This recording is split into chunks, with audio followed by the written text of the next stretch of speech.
Takole, spoštovani gospe in gospodje, v posebno čast in veselje mi je predstaviti eno krasno knjigo s kratkim naslovom Etnos in topos. O tem bomo govorili danes in sicer predstavljam avtorja, kolega profesorja Milana Buffona. Milan Buffon je avtor mnogih del in vsa, kolikor jih poznam, imajo precej daljši naslov. In tukaj je najprej prvo vprašanje, ali je to nek rezime, zgleda že tako, ko govorimo, torej etnos in topos. Lahko bi celo bolj enostavno rekli, ko govorimo o Trstu, Tržačanih, o tržaškem okolju in tudi o več kot stoletni socialni in demografski zgodovini. Torej o tem piše ta knjiga. Moram pa reči, da je ti pišeš zelo z bogatim slogom, bralec se mora malce potruditi, mora tudi že nekaj vedeti. Tukaj imamo pa še en ambient, namreč, da so zraven tudi zgodbe, kar zelo olajša razumevanje nekaterih stvari, nekaterih procesov, v katere je vključen ta prostor, čas in na drugi strani seveda tudi, lahko rečemo, zelo bogata dokumentiranost z viri in tudi statističnimi podatki. Tako da ta knjiga je en zelo bogat presek Trsta tržaškega v nekaj več kot stoletni zgodovini. In o tem bova danes malo razgrnila knjigobralcem in hoče čisto za začetek, torej etnos in topos. Kako ga razložiti ali pa kako ga najbolj enostavno razložiti bralcu. Mi velikokrat razglabljamo, torej o stvareh, ampak te kratki besedi pa pravzaprav dovoljujeta veliko interpretacijo. In tukaj je o tem, torej pa kar mogoče. Ja, hvala lepa za to istočnico. Ja, moram najprej reči, da je to knjiga, ki lahko napiše nekdo, ki že ima letih. Prvič, kar je potrebovala kar precej časa, da se je napisala, in drugič, kot si sam omenil, nekako sintetiziram že določena znanja, ki so se nabrala in ponuja nek nov pogled, pa tudi mogoče več nivojev branja. Kot se tudi že omenil, recimo, nekaj je ta znanstveno-strokovni sistem, v katerem se vgrajuje ta etnos in topos, spreminjanje tega prostora, kjer se srečujemo hkrati z procesom, bi rekel, urbanizacije nekega podeželja, ki je bilo izrecno oziroma povsem slovensko, v okolici Trsta. In po drugi strani srečanje dveh kultur, dveh etnosov, dveh različnih družbenih ambientov na nek način, ki se zlivata skupaj, poenotita, ampak pridobivata na ta način tudi neko novo dimenzijo, neke nove značilnosti, ki niso samo preprosta amalgamacija, preprosto zlitje ali asimilacija enega v drugega in tako naprej.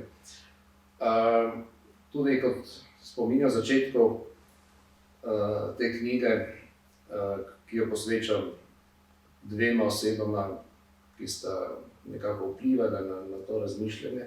Se pravi, moj profesor, kot ga imenujem, Vladimir Klemenčič, najin profesor Vladimir Klemenčič, po eni strani kot utemeljitelj socialne geografije in tisti, ki je pravzaprav v tistem času, v svojem času najbolj delal oziroma se najbolj zanimal za to vprašanje manjšinskih okolij izven Republike Slovenije, pa tudi znotraj Slovenije. In po drugi strani Darko Bratina, ki je vodil inštitut, ko sem jaz začel svojo raziskovalno kariero, govorimo o Slovenskem raziskovalnem inštitutu v Trstu, in ki tudi s svojimi intuicijami različnimi dal nek ton temu razumevanju tega prostora in teh dogajanj v tem prostoru, ki niso enoznačna, ampak so kompleksna in po svoje zelo interesantna. Tako da ni slučajno, da ravno to okolje, ki imamo to dva procesa, ki sem jih omenil, svoja urbanizacija na eni strani, zlitje mesta s podeželjem, po drugi strani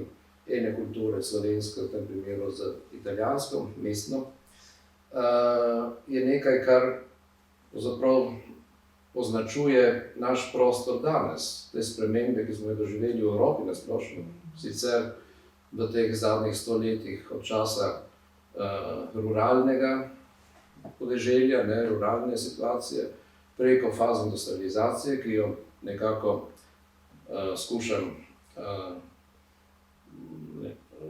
analizirati s pomočjo informatorjev, ki smo jih pridobili po raznih krajih, in današnje situacije, ko se družba tercializira in kjer prihaja do tisto, kar mi imenujemo včasih protiurbanizacije, spravi priseljevanja mestnega prebivalstva na podeželje, ki prinaša svoje poglede, svoje značilnosti, ampak tudi prevzema na ta način, ko del časa živi v tem okolju, neke kulturne značilnosti okolja, v katerem potem živi in predstavlja, če bomo malo o podatkih govorili, tudi neko neko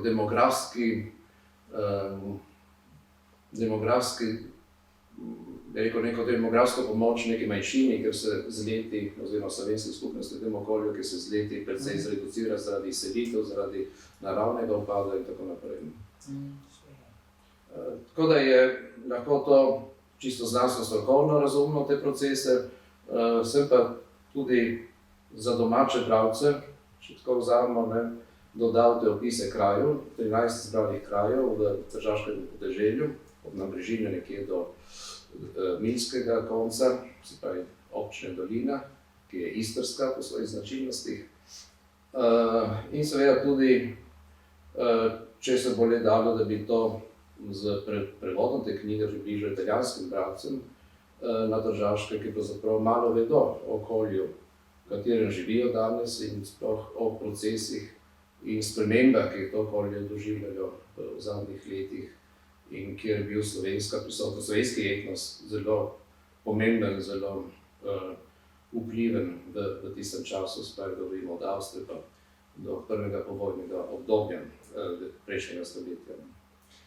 Tako je, ker tukaj, ko imamo pred seboj časovni profil Trsta, mesta, ki je dobesedno, lahko rečemo, demografsko, gospodarsko, tudi kulturno ekspandiral in pa tudi eksplodiral, v tem smislu zelo hitro se je razširil se je njegov pomen, ampak ko pišeš in tudi ko se pogovarjamo o pojmu zanimivo kulture, torej se večkrat postavlja vprašanje, ali so te kulture, recimo srednjeevropska, torej na nek način podobno ali celo skupno neenako gledanje na stvari, na življenjski slog in tako naprej. To je tisto, kar je zanimivo Trstu dalo njegovo, ali pa mu je vsaj omogočilo, torej njegovo svetovljansko dimenzijo. Torej, kakorkoli je, ampak če pridemo v Trst, nas seveda s svojo arhitekturo in svojim ambientom, tudi lahko rečemo ta na nek način duh ali atmosfera, torej po malem vsaj za en moment, torej popelje, torej nekoliko nazaj, in seveda tudi odpira neke ambicije na vse zadnje. Torej, Trst je bil veliko mesto, velike države,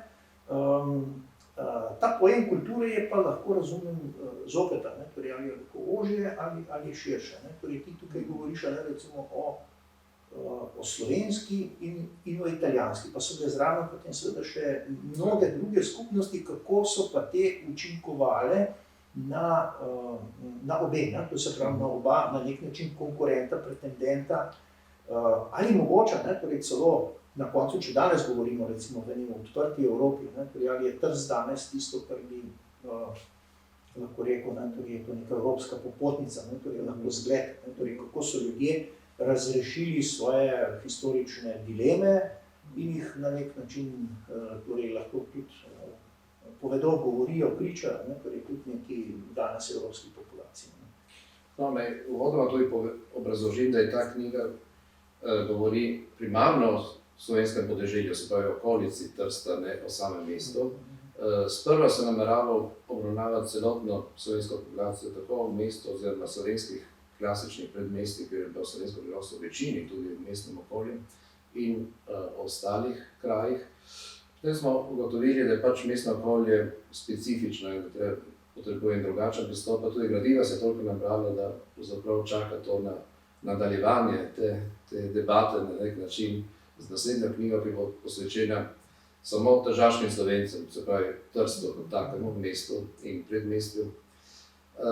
Ampak če govorimo o tem sobivanju, te posebni kulturi, kot omenjaš, mestni kulturi, ki predstavlja pravzaprav skupek različnih izvornih kultur, ki so se tu srečevale in med seboj oplajale in gradile neko skupno identiteto, pravzaprav, ki je identiteta tržaškosti, če tako vzamemo, ki je zelo podobna temu, kar se dogajalo recimo v Ameriki z priseljenci v to okolje, ker so se vsi nekako, ne glede na to, odkot so prišli in kakšni so bili po barvi kože, kakorkoli, recimo črnci, seveda drugo vprašanje, ampak recimo postali Američani kot taki. In tukaj imamo zelo podoben proces, ko govorimo o tem, da so postali Tržačani, recimo to je znan primer pisatelja Jamesa Joycea, ki je tudi prišel in dalj časa živel v Trst in je doma govoril tržaško s svojimi otroci, ženo in tako naprej. In podobno so tudi Slovenci, ko so se v mesto priseljevali, zlasti to konec 19. začetek 20. stoletja, ko doživi ta tržaški slovenski Trst svoj vrhunec, tudi z revizijo popisa, ki so jo Slovenci zahtevali takrat in jo tudi dosegli. Se v tem času ta recimo multikulturnost je značilna na nek način za takratni avstro-ogrski sistem. Nenazadnje so imeli bankovce takrat zelo podobno kot danes evro, v vseh jezikih navedeno cifro oziroma vrednost.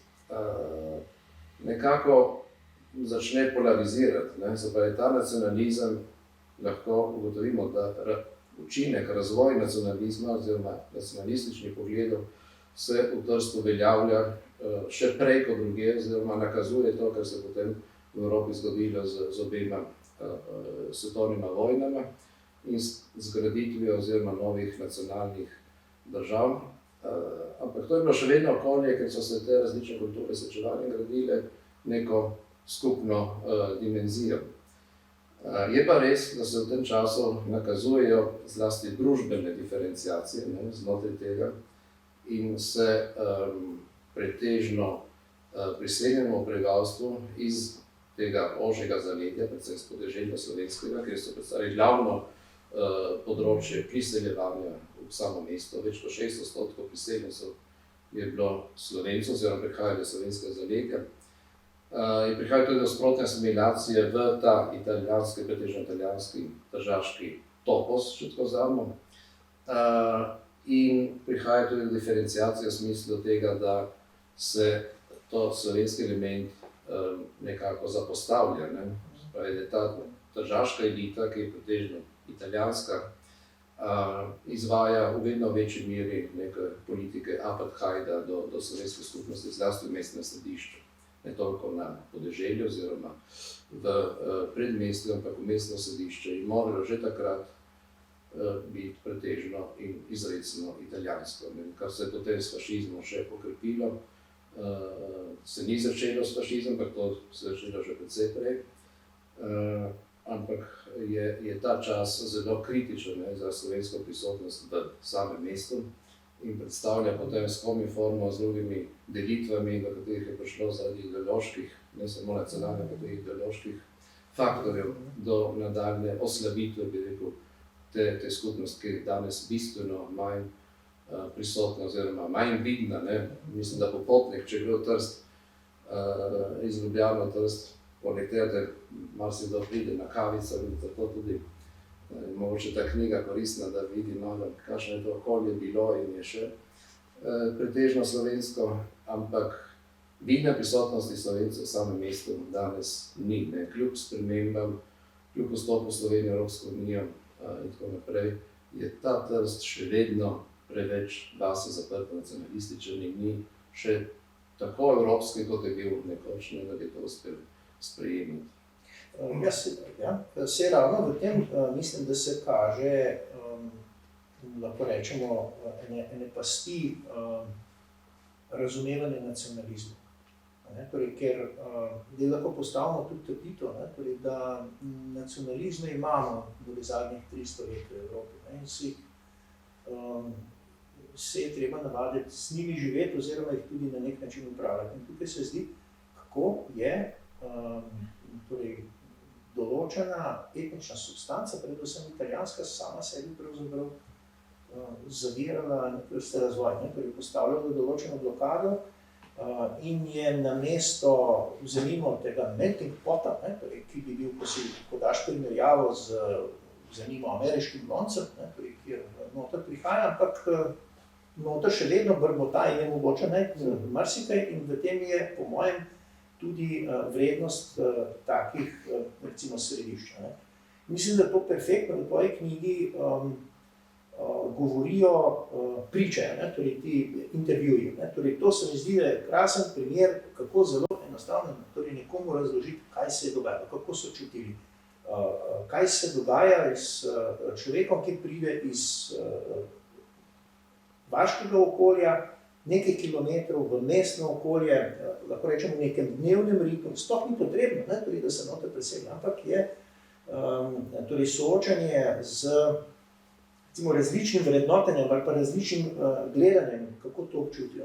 To se mi zdi ena posebna vrednost in hkrati tudi, zdaj, če govorimo predvsem o tej analitični vrednosti knjige, torej kako naj bo čim bolj razumljiva, čim širšemu. Torej, ko praviš, torej, preden bi spil kakšno dobro kavo torej, blizu Tržaškega pomola, je pa v redu, če vemo, torej, kaj je ta prostor bil, kako je dihal in kakšne možnosti je pravzaprav zamudil oziroma zamuja. Torej, ker če pogledamo torej, današnjo atmosfero, je pravzaprav veliko tega duha se mi zdi ostalo torej, na tem. Dejansko je persistenca, oba pojma, tako etnos kot topos, kažeta neko persistenco določenih motivov, ki lahko rečemo, da je to tudi kulturni substrat nekega prostora, ki plazmira, ki oblikuje tudi tiste, ki v ta prostor vstopajo. Naprimer, v Sloveniji imamo primer slovenske Istre, ki je tipičen tak primer, ko se je avtohtono prebivalstvo praktično izselilo, pretežno italijansko, po drugi svetovni vojni iz tega okolja, ampak ljudje, ki so znotraj prišli, so prevzeli značilnosti, način mišljenja, način življenja tega okolja in se danes smatrajo iz strani veliko bolj kot morda tisti, ki so nekoč tam bili, na nekaj smislu. Se vsaj strastno zavzemajo. Tudi topos je pomemben, se pravi, če tako vzamemo, in pomaga ohranjati tudi ta etnos, ki je, če je v manjšinskem, če ima manjšinsko konotacijo, je ta etnos zelo labilen, zelo šibak lahko, če nima neke podpore, neke politike, ki ga uspe razvijati, ampak prostor, če se zakorenini v tem prostoru, ta prostor, ta etnos uspe ohranjati še naprej in da takoj, ko so kot korenike, ki ne pokažejo sicer rastline nad njo, ampak ta takoj skrije, takoj, ko se priložnost pokaže. In to se recimo pozna pri teh priseljencih, ki prihajajo z mesta, so Italijani, ki se počasi, če živijo v tem okolju, ki je pretežno slovensko še vedno, se postopoma asimilirajo to okolje, prevzemajo tudi način življenja, navade tega okolja, se naučijo jezika, vpišejo svoje otroke v slovenske šole in na ta način pravzaprav prihaja, ne bi rekel, do asimilacije v povratnem smislu, ampak vsaj do neke demografske okrepitve, te sicer demografsko relativno zaprte skupnosti. Mi nimamo več priseljevanja, kot smo imeli nekoč iz zaledja, to zdaj pretežno smerno Sloveniji proti Ljubljani.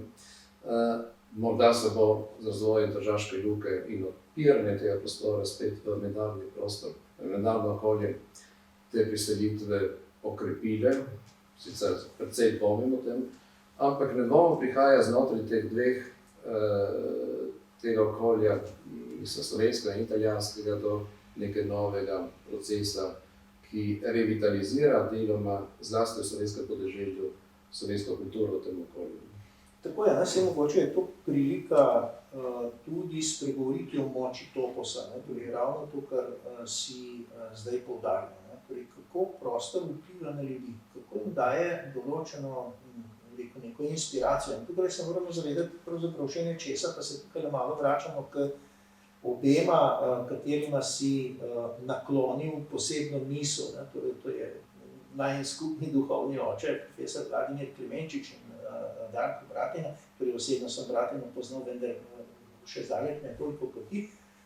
Ampak, torej, ko govorimo o tem teoretičnem aspektu, v katerem sta oba delovali v čas industrijske dobe in pravzaprav, lahko rečemo, urbanega hitenja.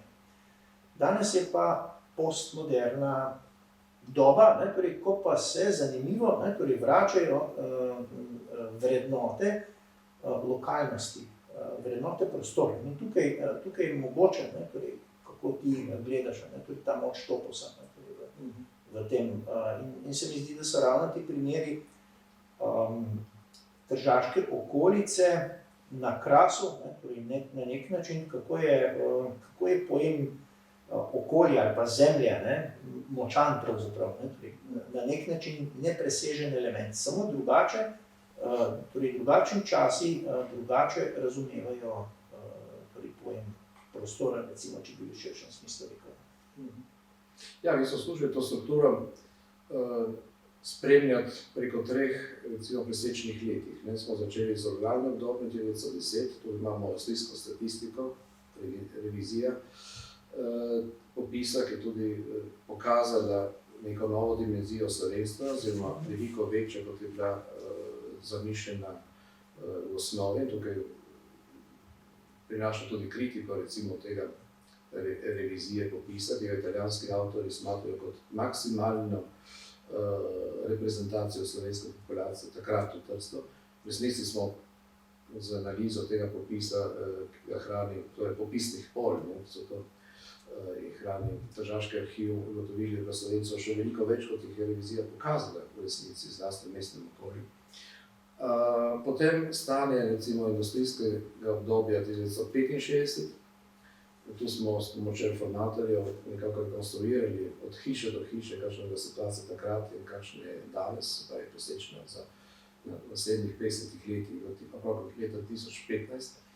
Tukaj vidimo ravno te 3 faze, od ruralne do industrijske, pa post ali poindustrijske, kako se je to okolje odzivalo na te nove procese, ki so se uveljavili v tem okolju, in kako se to pozna tako v družbeni kot v narodnosti sestavi, strukturi tega nekoč pretežno ali izključno slovenskega okolja. In tukaj gotovimo, da je industrijska družba nekako vplivala na spremembo